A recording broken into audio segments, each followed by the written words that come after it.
Welcome to another episode of Booth Ross and the Joy of Mathing. Today we're talking about the empirical rule, which is also commonly known as the 68, 95, 99.7 rule. Okay, well, we'll get to that in a second. First, I want to just introduce a few things.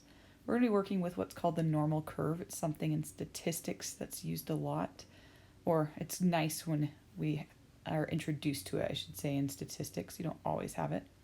A normal curve just means that the curve is symmetric.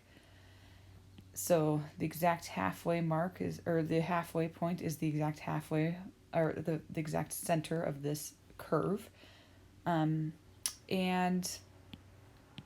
one last thing I kind of want to talk about this before we go on. The very center of that curve is called the mean, or is where you place the mean. We often indicate the mean with a Greek symbol called mu.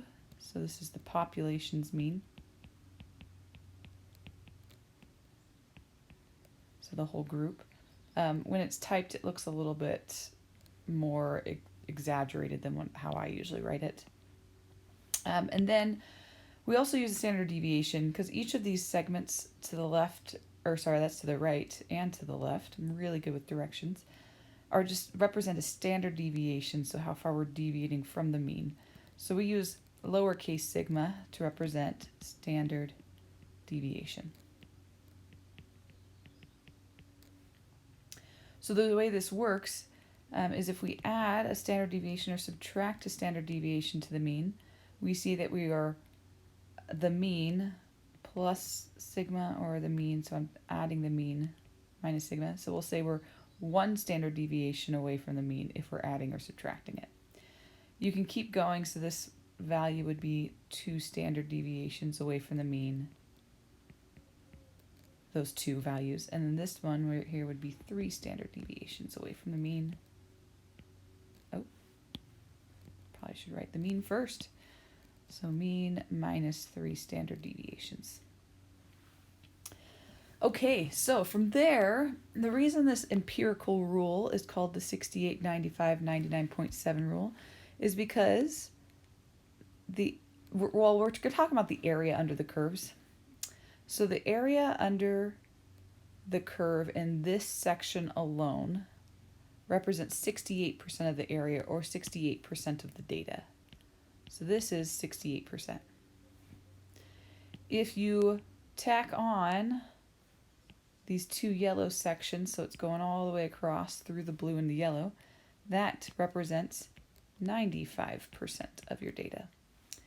And then last but not least, if you add in those last 2 little regions right here, that is the 99.7%. So you might be asking yourself, well, where's the other 100%? Well, they're somewhere out here. Okay, so there's like 0.3% missing. It's just they're on the outer edges of this curve. So with the empirical rule, it's really helpful to also split it up so that we know what the percents are of just like certain regions. So for instance, just this yellow region, figuring out that percent is going to be really helpful for our problems later today. So what I'm going to do is I'm going to go ahead and start with the blue regions. We're going to do both of these separately. So I'm going to look at them separately. Well, remember, as a total combined section, that's 68% of my data. So if I wanted to split it in half, I'd just do 68 divided by 2, and you get 34%. So both of these are 34% of my data. So that's first one. Let me move that over just a little bit. There we go. Let's do our second one. So if we're now going for the ones in yellow and just figuring out the percents, notice this 95% region includes both those yellows and the blues. So I'm going to take 95 and subtract 68 and then split it in half. And you end up with 13.5%. So that would be the percentage for those 2 regions. Next, I'll do these ones in orange. Same idea. This 99.7 covers all of those regions plus the orange ones. So I'm going to go ahead and take 99.7, subtract. I'm going to do 95 because 95 will take care of everything in between here, and then split it in half. And I get 2.35%. So that's what these would be, 2.35% to, 0.35%. All right, last but not least, as I told you, there's still more, and there are regions, we just don't know exactly where they are out here. So that's 100% of our data. We'll take that 99.7% and subtract and divide it by 2.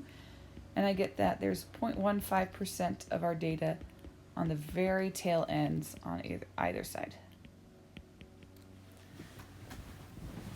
So, one thing you're going to notice is that